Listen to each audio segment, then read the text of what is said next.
강프로입니다. 두산에너빌리티 한번 볼 건데 오늘 7월 26일 금요일 장이 마감이 됐습니다. 자, 그래서 핵심 포인트 한번 짚어볼게요. 자, 지금 여기 7월 18일 날 체코 원정 관련된 수주 이야기가 나오고 나서 쭉 빠졌습니다. 자, 빠지다 보니까 그룹주에 대한 부분들에 대한 그 위험성이 자꾸 막 부각시키고 있는 좀 그런 상황입니다. 자, 근데 우리가 여기서 이거 하나를 딱 보자고요. 두산에너빌리티는 원래 변동성이 큽니다. 근데 변동성이 큰 것 대비해서 시가총액이 높죠. 그렇다 보니까 올라갈 때는 무겁게 느껴지는 경향이 있습니다. 근데 좀 특이한 점이 하나 있어요. 올라갈 때마다 엄청난 거래를 동반하면서 주가가 올라간다는 거죠. 자, 그러면 거래가 어느 정도 규모인지 한번 볼게요. 5월 27일 날 급등한 날이죠. 그쵸? 이때 1조 4천억, 그리고 요날도 1조 4천억 정도. 이 같은 거의 뭐 비슷한 가격대잖아요. 그쵸? 그러면 요거 정도 이 매매하려고 외국인이 들어왔다 나갔을까요? 그게 아닙니다. 그쵸? 자, 그리고 외국인이 매집하는 구조가 어떻게 되는지 제가 이야기를 드릴게요. 자, 외국인이 들어오는 게 개인 투자자들이 모여서 들어옵니까? 그거 아닙니다. 펀드 자금이라고 보셔야 되는 게 맞아요. 그러면 그 펀드 자금이 어떻게 들어오겠습니까? 로스컷 비율, 그쵸? 손절 비율을 정해놓고 들어옵니다. 자, 근데 이건 그럴 수밖에 없는 게 막대한 자금을 넣고 나서 벤치마크 수익률이라고 하죠.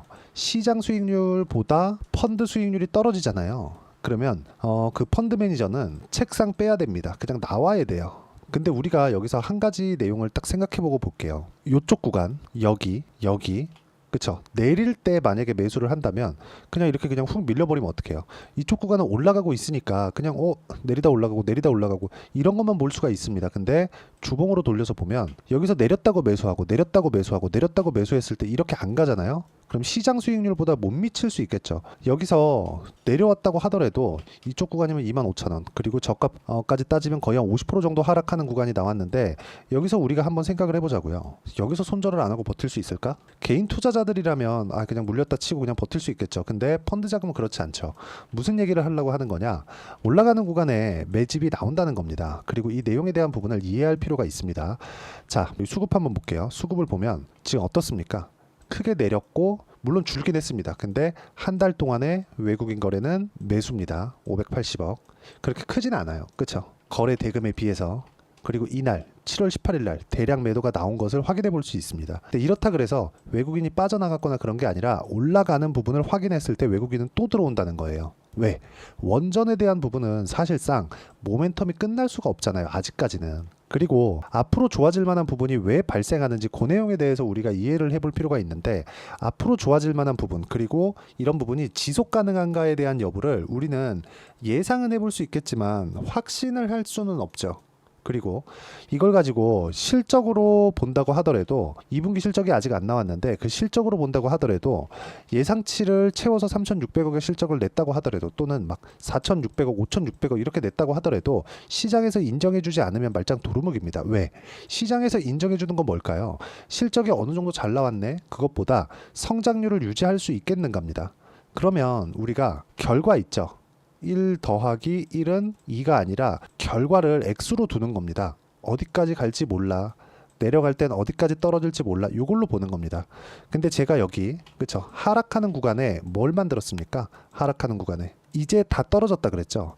여기서는 추가적으로 하락하기 위해서는 시간이 필요합니다. 그럼 그 시간을 우리가 알 수 있는 방법은 없어요. 하지만 반등을 확인하는 과정에서 매매하는 타점은 이해할 수가 있다는 거죠. 근데 반드시 성장 산업 구조 안에 들어와 있어야 되고, 성장 산업의 구조는 원전처럼 정부 정책의 방향 또는 대기업의 투자, 이 두 가지 중에 한 가지는 가지고 있어야 되는데 원전은 이 두 가지를 모두 가지고 있는 게 핵심 사항입니다. 자, 두산그룹이 지금 뭐 지배구조 이슈나 이런 부분들 있죠.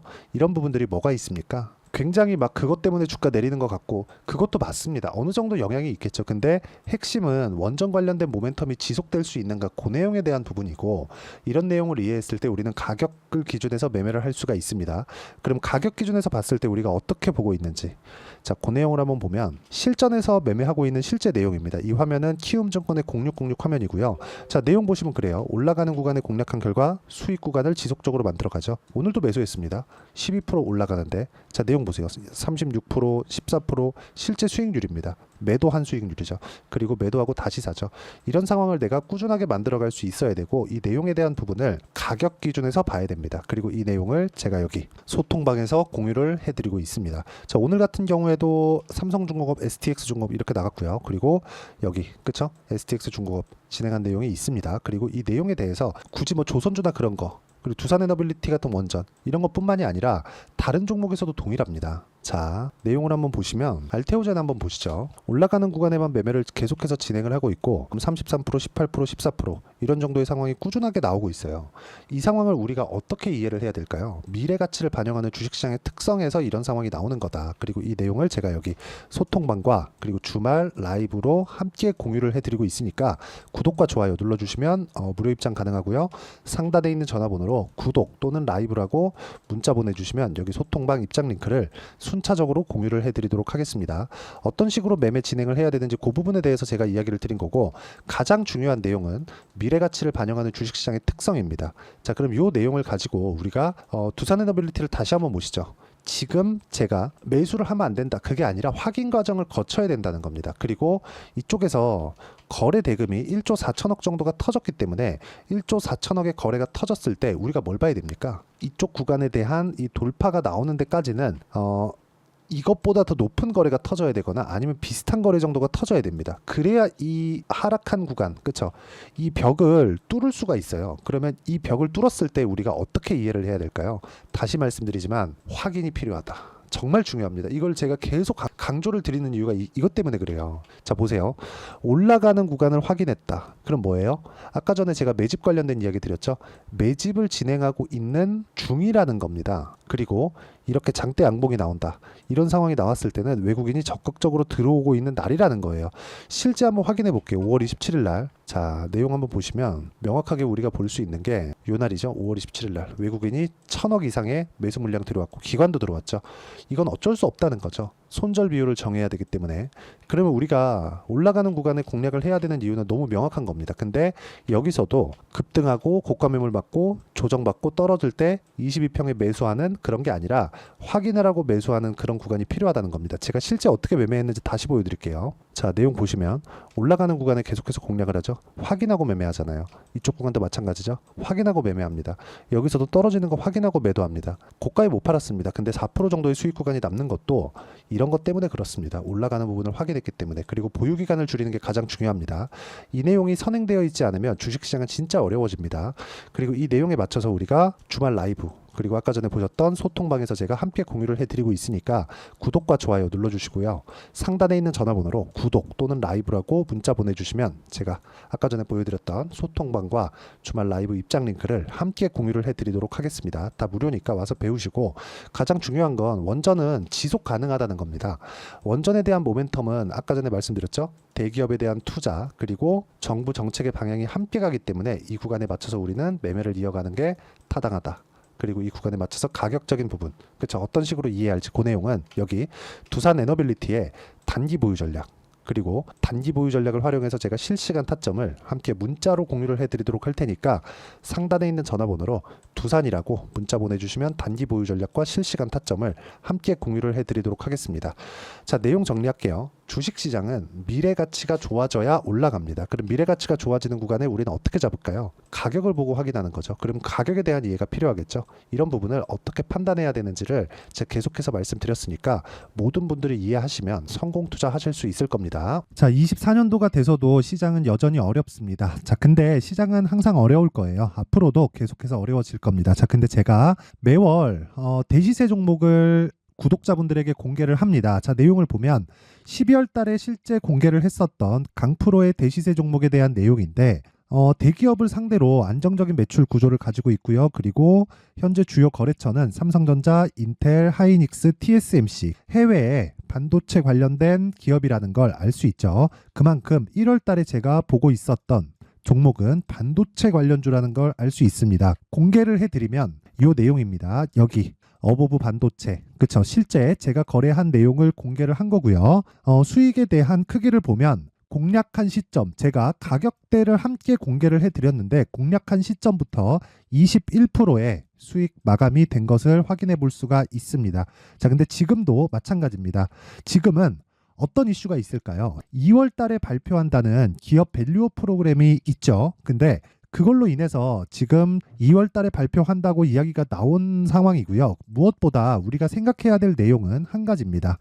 어떤 이슈나 그리고 어떤 상승할 수 있는 내용으로 인해서 주가가 올라가는 것은 맞죠. 하지만 가격이 먼저 반영한다는 걸 반드시 알고 있어야 되고, 그런 내용에 대한 파악이 되었을 때, 그쵸? 여기 어부부 반도체처럼 21%, 그쵸? 대략 3에서 4일 동안 20% 이상의 수익을 먹을 수 있고요. 그리고 여기 HLB 같은 종목처럼 대략 일주일이 채 되지 않는 기간 동안 30%의 수익을 낼 수 있습니다. 자, 그러면 답은 나왔어요. 재료에 대한 부분보다 중요한 게 가격이다. 자, 근데 지금 시장에 쏠려 있는 게 뭐죠? 2월 달에 발표하는 기업 밸류업 프로그램에 대한 내용이죠. 자, 그러면 우리가 이쪽에다가 지금 집중을 해야 될까요?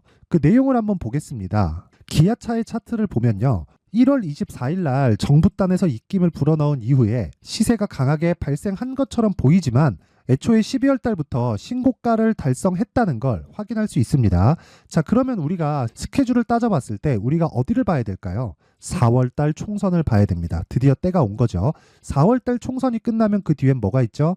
대선 전국으로 들어갑니다. 그러면 우리는 4월 달 총선부터 시작해서 대선까지 이어질 수 있는 종목을 찾는 게 정말 중요합니다. 그게 정부 정책의 방향과 그리고 스케줄에 맞춰서 가는 거예요. 정치적인 상황에 따라서 주가가 움직이는 걸 우리는 수도 없이 많이 봐왔기 때문에 스케줄에 맞춰서 가는 게 지금으로서는 답이 될 수 있습니다. 그리고 무엇보다 어느 정도의 시세를 내는지 그 첫 번째 단계인 상황을, 그쵸? 제가 12월 달 밝혀드렸었던 대시세 종목으로 이미 공개를 해드렸기 때문에, 그쵸? 어떻게 제가 매매를 했는지까지 다 보여드렸습니다.